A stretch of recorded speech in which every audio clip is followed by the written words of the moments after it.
இல்ல கட்டணம் உயர்த்தவே இல்லையே. கட்டணத்தெல்லாம் உயர்த்தவில்லை. அங்க வந்து எந்த கட்டணத்தையும் உயர்த்தல. அங்க 20க்கும் மேற்பட்ட சேவைகள் இருக்கு. அந்த 20க்கும் மேற்பட்ட சேவைகள் அதே கட்டணத்துல நீடிக்குது. நிர்வாக ரீதியாக சில முறைகேடுகள் அங்க இருந்தது வந்து நமக்கு தெரிய வந்துச்சு.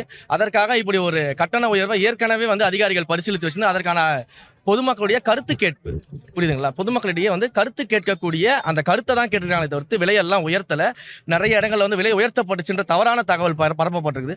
பொதுமக்கள்கிட்ட கருத்து தான் கேட்டிருக்காங்க. பொதுமக்கள் கருத்துல வந்து இந்த உயர்த்த வேண்டாம்னு சொன்னாங்கன்னா நாங்க உயர்த்த போறது கிடையாது. ஒரு செய்தி ஒன்று வந்திருக்கு பாருங்க.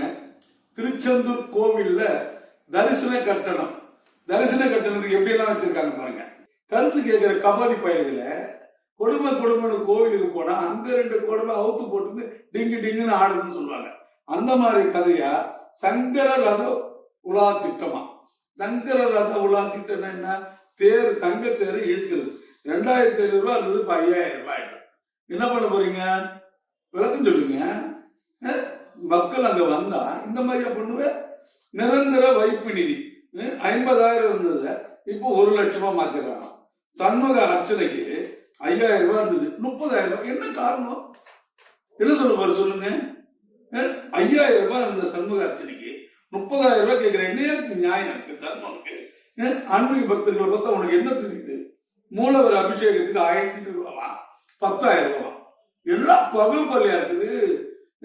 அங்கங்க வீட்டை பூட்டிட்டு போனா பின்பக்கம் வந்து கதவை பூட்டி பீரோவை திருடிட்டு போவானுங்க புள்ளிங்க.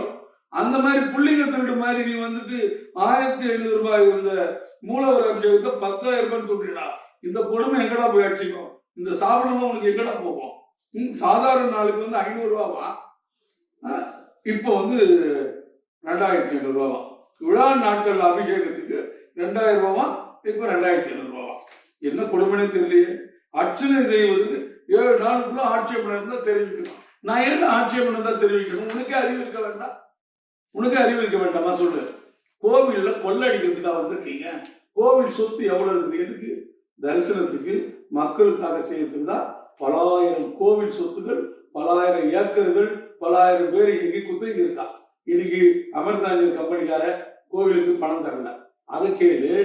எவனா கோவில் சொத்தை கொள்ளடிச்சு வச்சிருக்கணும், அவங்ககிட்ட இருந்து நான் வாங்கி கோவிலுக்கு பண்ணேன். காசு கொடுத்து தரிசனம் செய்ய கடவுள் என்ன காட்சி போடுறா? இந்த பொருளாதார தீண்டாமை கோவிலுக்குள்ள கொண்டு வரது. ஒரு காலத்துல ஜாதி சொல்லி கோயிலுக்குள்ள வர வேண்டாம்னு சொன்னான். அதை ஒழிக்கிறதுக்கு இவ்வளவு பாடுபட்டோம். நம்ம இவ்வளவு பாடுபட்டு அதை ஒழிச்சோம். இப்ப என்ன நிலைமை? பொருளாதார தீண்டாமை. பணக்காரனா இருந்தா நீ முன்னாடி போய் சாமி பார்க்கலாம், பணம் இல்லைன்னா நீ தெருக்கோடியில போய் சாமி பார்க்க சொல்லியா? திருச்செந்தூர் முருகன் பக்தர்களே, அனைத்து பக்தர்களும் 7ஆம் தேதிக்குள்ள சென்னையில் இருக்கக்கூடிய அறநிலைத்துறை கமிஷனர் ஆபீஸுக்கு ஒரு கடிதம் போட்டு எதிர்ப்பு தெரிவிங்க. இது கூடாது. இந்த பொருளாதார தீண்டாமை கூடாது கூடாது கூடாது. இது மீறி நடந்தால் தமிழகம் முழுவதும் இந்து முன்னணி சார்பாக கட்டண தரிசனத்தை ரத்து செய்ய சொல்லி ஆர்ப்பாட்டம் பண்ணாது மாநிலம் முழுக்க நடைபெறும் என்று இந்த நேரத்தில் சொல்லுகிறேன். அனைத்து பக்தர்களும் இதற்கு எதிர்ப்பு தெரிவிக்க வேண்டும். நண்பர்களே,